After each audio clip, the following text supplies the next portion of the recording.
사랑하는 성도 여러분, 3월 23일 목요일 새벽 만나에 오신 여러분을 주님의 이름으로 환영하고 축복합니다. 오늘도 우리에게 주시는 하나님의 말씀 보도록 하겠습니다. 오늘 우리에게 주시는 하나님의 말씀은 사무엘상 14장 36절에서 46절까지의 말씀 보겠습니다. 사무엘상 14장 36절에서 46절까지 말씀을 보도록 하겠습니다. 사울이 이르되 우리가 밤에 블레셋 사람들을 추격하여 동틀 때까지 그들 중에서 탈취하고 한 사람도 남기지 말자. 우리가 이르되 왕의 생각에 좋은 대로 하소서 할 때에 제사장이 이르되 이리로 와서 하나님께 나아가사이다 하매 사울이 하나님께 묻자오되 내가 블레셋 사람들을 추격하리이까 주께서 그들을 이스라엘의 손에 넘기시겠나이까 하되 그날에 대답하지 아니하시는지라. 사울이 이르되 너희 군대의 지휘관들아 다 이리로 오라. 오늘 이 죄가 누구에게 있나 알아보자. 이스라엘을 구원하신 여호와께서 살아계심을 두고 맹세하노니 내 아들 요나단에게 있다 할지라도 반드시 죽으리라 하되 모든 백성 중 한 사람도 대답지 아니하매 이에 그가 온 이스라엘에게 이르되 너희는 저쪽에 있으라. 나와 내 아들 요나단은 이쪽에 있으리라.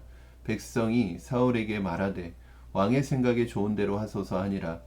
이에 사울이 이스라엘 하나님 여호와께 아뢰되 원하건대 실상을 보이소서 하였더니 요나단과 사울이 뽑히고 백성은 면한지라. 사울이 이르되 나와 내 아들 요나단 사이에 뽑으라 하였더니 요나단이 뽑히니라. 사울이 요나단에게 이르되 내가 행한 것을 내게 말하라. 요나단이 말하여 이르되 내가 다만 내 손에 가진 지팡이 끝으로 꿀을 조금 맛보았을 뿐이오나 내가 죽을 수밖에 없나이다. 사울이 이르되 요나단아 내가 반드시 죽으리라. 그렇지 않으면 하나님이 내게 벌을 내리시고 또 내리시기를 원하노라 하니 백성이 사울에게 말하되 이스라엘의 이 큰 구원을 이룬 요나단이 죽겠나이까. 결단코 그렇지 아니하니이다. 여호와의 살아계심을 두고 맹세하옵나니 그의 머리털 하나도 땅에 떨어지지 아니할 것은 그가 오늘 하나님과 동역하였음이니이다 하여 백성이 요나단을 구원하여 죽지 않게 하니라. 사울이 블레셋 사람들 추격하기를 그치고 올라가매 블레셋 사람들이 자기 곳으로 돌아가니라. 아멘. 우리가 디모데후서 3장 16절 말씀에 보면 모든 성경은 하나님의 감동으로 된 것으로 교훈과 책망과 바르게 함과 의로 교육하기에 유익하니 라고 말씀하고 있습니다. 성경은 우리에게 좋은 우리를 유익하게 하는 교훈을 담고 있죠. 또 우리가 그 말씀을 교훈해서 우리에게 그 온전한 자로 하나님의 말씀 안에서 말씀으로 다듬어져야 되겠죠. 가끔 그런 때가 있습니다. 그러니까 성경적이라고 할 때 성경적인 사고, 성경적인 행동, 성경적인 어떤 가치관 이런 것을 얘기할 때 여러분 그것은 어떤 의미일까요? 그러니까 성경에 나와 있다고, 성경에 문자적으로 나와 있다고 그게 다 성경적이냐? 그렇지는 않죠. 성경적인 것과 성경에 있는 것과는 또 다른 거죠. 왜냐하면 성경에 보면 좋은 이야기들만 나오지는 않죠. 부정적인 이야기들도 나오고요. 부정적인 교훈을 주는 게 있어요. 그러니까 긍정적인 교훈을 주는 모델들이 있고요. 또 부정적인 교훈을 주는 모델들이 있는 거예요. 그렇죠. 예를 들어서 이건 뭐 단적인 예지만 아브라함이 아내가 있었고 또 하갈을 종을 통해서 또 아이를 얻잖아요. 그러니까 어떻게 보면 이런 것들이 성경에 나와 있는 것이라고 해서 그것이 성경적인 건 아닌 거죠.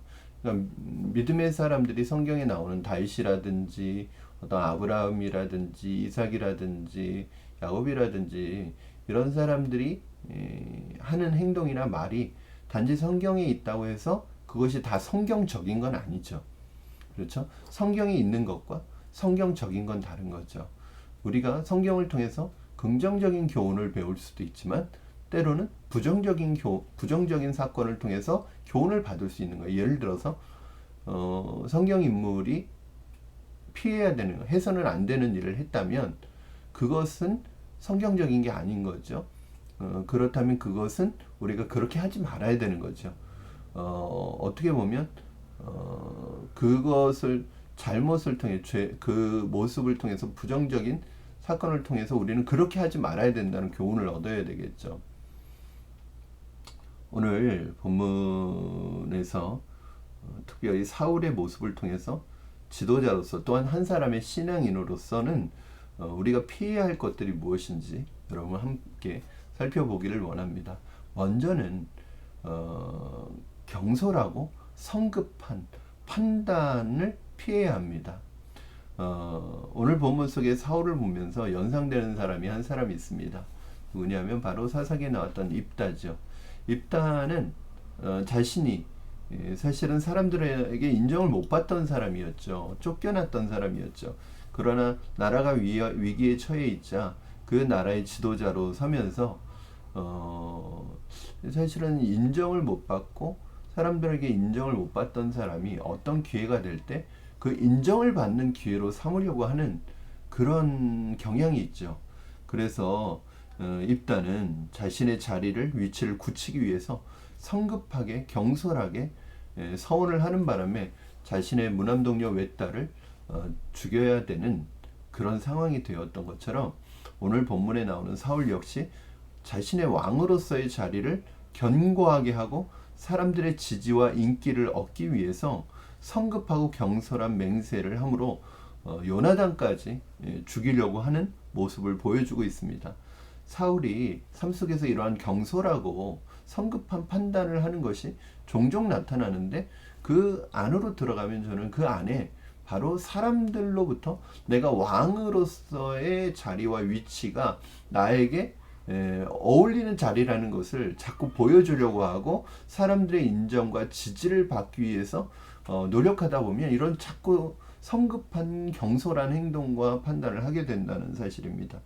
여러분 사람들의 인기와 지지에 따라서 또는 내 인간적인 유익과 욕심 때문에 성급하고 경솔하게 말하고 판단하여 말하고 또 행동하는 것은 주의해야 합니다.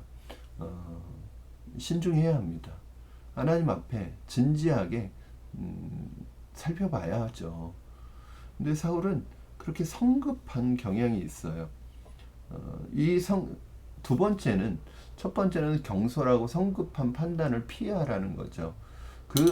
그렇게 하는 마음의 근원에는 사람들의 지지와 칭찬과 인정을 받으려고 그렇게 한다는 거죠. 오늘 두 번째는 뭘 피해야 돼? 책임을 회피하려고 하는 거예요. 이것도 우리가 피해야 될 것이죠. 경솔한 맹세로 인해서 자신의 금식 명령으로 인해서 사실은 여호와의 전쟁의 의미를 퇴색시켰다는 것을 사울만 아직도 알지 못하고 있습니다.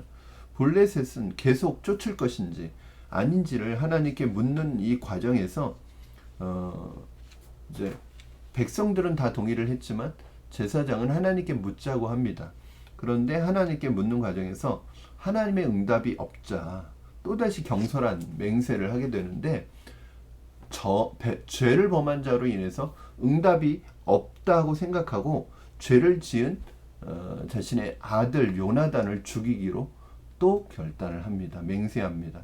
사실 왜 하나님께서 사울의 그 질문에 응답하지 않으셨을까요? 문제가 어디에 있었을까요? 사울은 그 문제가 누군가 죄를 지어서 그랬다고 생각한 거예요. 공동체나 누군가 개인이 하나님 앞에 죄를 지어서 지금 하나님의 응답이 없다고 생각한 거예요. 그리고 그 사람을 찾아내겠다고 선언했는데 그 사람이 요나단일지라도 내 아들일지라도 그를 죽이겠다고 그렇게 맹세를 또 해버립니다. 여러분 40절 말씀 한번 볼까요? 40절입니다. 이에 그가 온 이스라엘에게 이르되 너희는 저쪽에 있으라 나와 내 아들 요나단은 이쪽에 있으리라. 백성이 사울에게 말하되 왕의 생각에 좋은 대로 하소서 하니라. 41절 이에 사울이 이스라엘의 하나님 여호와께서 아뢰되 원하건대 실상을 보소서 하였더니 요나단과 사울이 뽑히고 백성은 면하니라. 43절 말씀 44절 말씀에 보면 사울이 이렇게 얘기합니다. 요나단아 내가 반드시 죽으리라. 그렇지 않으면 하나님이 내게 벌을 내리시고 또 내리시기를 원하노라. 사실은 현재의 문제의 원인은 바로 사울 자신에게 있었죠. 자신에게 문제가 있어서 하나님이 응답하시지 않는데 사울은 그 원인을 다른 사람에게서 자기 아들에게서 찾고 있습니다. 이것은 지도자는 책임을 회피해서는 안 됩니다. 책임을 져야 하죠. 책임을 자신이 아닌 다른 사람에게서 찾으려고 하는 이 태도는 서로 간의 신뢰를 무너뜨리고 결국은 그 문제 해결을 어렵게 만들죠. 회피하지 말고 스스로 책임지려는 태도를 가져야 돼요. 어떤 문제가 생겼을 때 그 문제에 대해서 먼저 내가 하나님 앞에 나를 점검하는 시간을 가져야 합니다. 그런데 대부분의 많은 사람들은 어떤 문제가 생기면 대부분 다른 사람에게 그 책임을 돌리고 남 탓을 하고 다른 사람 때문에 이렇게 되었다고 말하는 경우가 많아요.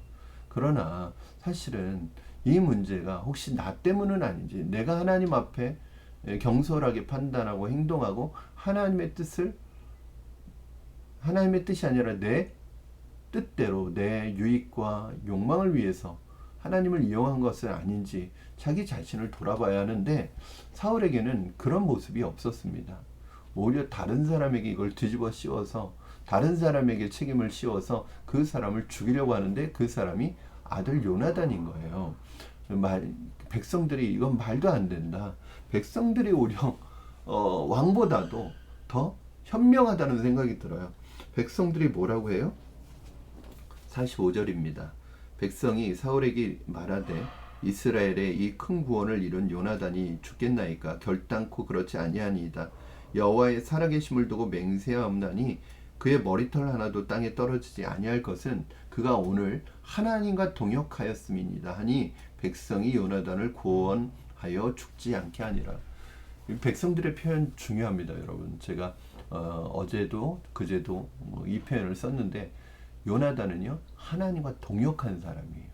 하나님의 뜻을 알고 믿음으로 행동하는 거. 이거 하나님과 동역하는 것이죠. 하나님과 동역한 사람은 요나단이고 결국 이 전쟁의 승리는 요나단의 믿음의 행동 때문이었습니다. 그런데 두려워서 무서워서 뒤에 숨어서 아무런 행동도 하지 못하고 있다가 이제 전쟁을 이기게 되니까 그 책임의 소재를 다른 사람에게서 찾는 거예요. 오히려 상을 줘야 될 사람에게 형벌을 내리려고 하는 거죠. 오히려 벌은 사울이 받았어야 되죠. 이것이 사울만 그렇겠습니까, 여러분?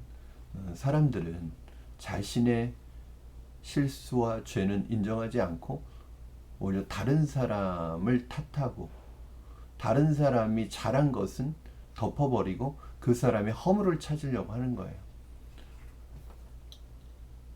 사랑하는 여러분, 사울의 성급함, 결정적인 순간에 책임을 회피하는 이 모든 것은 사람의 인정과 인기와 지지를 의식하는 데서 나오는 것입니다.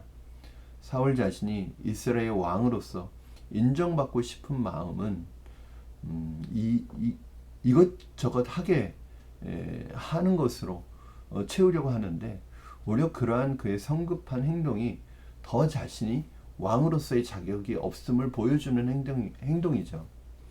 사랑하는 성도 여러분, 가정과 직장과 교회 공동체의 지도자로서 여러분 부모로서 나는 가정의 지도자이죠.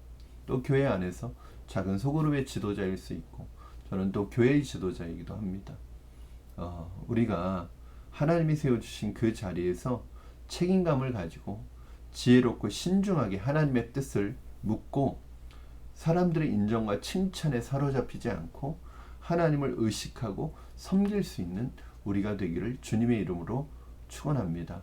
사람들의 인정과 칭찬을 의식하고 사람들을 의식하다 보면 하나님을 의식하지 않게 되고 하나님의 뜻을 분별할 수 없게 된다는 것을 여러분 기억하시고, 사람들은 지나갑니다.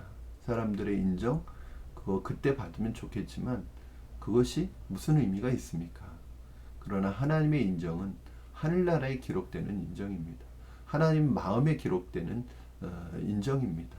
저는 여러분이 하나님과 사람의 인정을 받는 사람이 되기를 원하지만 먼저 하나님께 사랑받는 분들이 되기를 바랍니다. 하나님의 사랑과 인정을 받으면 사람들이 알아주지 못해도 괜찮겠죠. 그러나 또 하나님께 사랑받고 인정받으면 사람들에게는 언젠가 또 하나님께서 우리로 하여금 거룩한 면류관, 영광스러운 면류관을 우리에게 주실 때가 있죠. 칭찬과 인정을 받을 때가 있죠. 그러나 그것이 우리의 목적이 되지 않기를 바랍니다. 사람들의 칭찬과 인정이 그것이 우리의 어떤 행동의 목적이 되지 않기를 바랍니다. 교회에서 어떤 것도, 교회에서 하는 우리가 섬기고 하는 모든 것도 사람의 인정과 칭찬과 지지가 아니라 하나님을 의식하는, 하나님을 기쁘게 해드리는, 하나님의 뜻을 구하는 결과에서 나오는 그런 것이기를 주님의 이름으로 축원합니다. 사랑하는 성도 여러분, 문제의 원인을 자신에게서 찾고 다른 사람에게 책임을 전가하지 않아야 합니다. 이것이 공동체를 세워가는 데 있어서 굉장히 중요한 길임을 기억하시고 또 그런 길을 걸어가시기를 바랍니다. 사울이라는 이 사람의 이런 부정적인 모습 속에서 우리는 부정적인 모습을 통해서도 배워야 합니다. 사울과 같은 길을 걸어가지 않는 저와 여러분 되기를 주님의 이름으로 축원합니다. 그리고 사울과 같은 연약함이 우리에게 있을 수 있습니다. 있죠. 사울의 모습이 사울만의 모습은 아니겠죠. 그렇지만 그 사울의 모습을 우리에게 있다 할지라도 주님 앞에서 사울이 걸어갔던 길로 걸어가는 것이 아니라 주님께서 기뻐하시는 뜻을 묻고 그 기뻐하시는 뜻 가운데 걸어가는 저와 여러분 되기를 주님의 이름으로 축원합니다. 기도하겠습니다. 살아계신 하나님 아버지, 감사합니다. 오늘 말씀을 통하여 다시 한번 우리 자신을 점검합니다. 하나님, 사람들의 지지와 인기와 인정과 칭찬을 받기 위해서 성급하게 결정하고 경솔하게 행동하지 않게 하여 주시옵소서. 주님 앞에서 신중하며 하나님의 뜻을 구하며 하나님이 기뻐하시는 일에 우리의 믿음으로 행동케 하여 주시되, 혹시 어떤 문제 앞에선 다른 사람을 탓하고 다른 사람에게 문제의 원인을 돌리지 말고, 혹시 내가 주님 앞에서 회개하고 주님 앞에 나 자신을 돌아봐야 할 곳은 그 문제의 원인이 나에게 있는 것은 아닌지를 나 자신을 돌아보는 그러한 지혜와 분별력을 우리에게 허락하여 주시옵소서. 감사합니다. 하나님, 사울을 통해서도, 사울의 이 부정적인 모습을 통해서도 우리가 배우고 깨닫고 실천할 수 있게 하여 주시옵소서. 사울의 길을 걸어가지 않게 하여 주시옵소서. 예수님의 이름으로 기도하옵나이다. 아멘.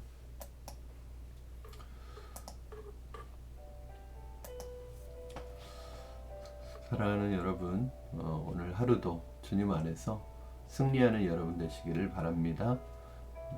내일 금요일 새벽 만나 시간에 우리 다시 하나님 말씀 들고 찾아오겠습니다. 오늘 하루도 행복하시고 좋은 하루 되세요. 승리하십시오.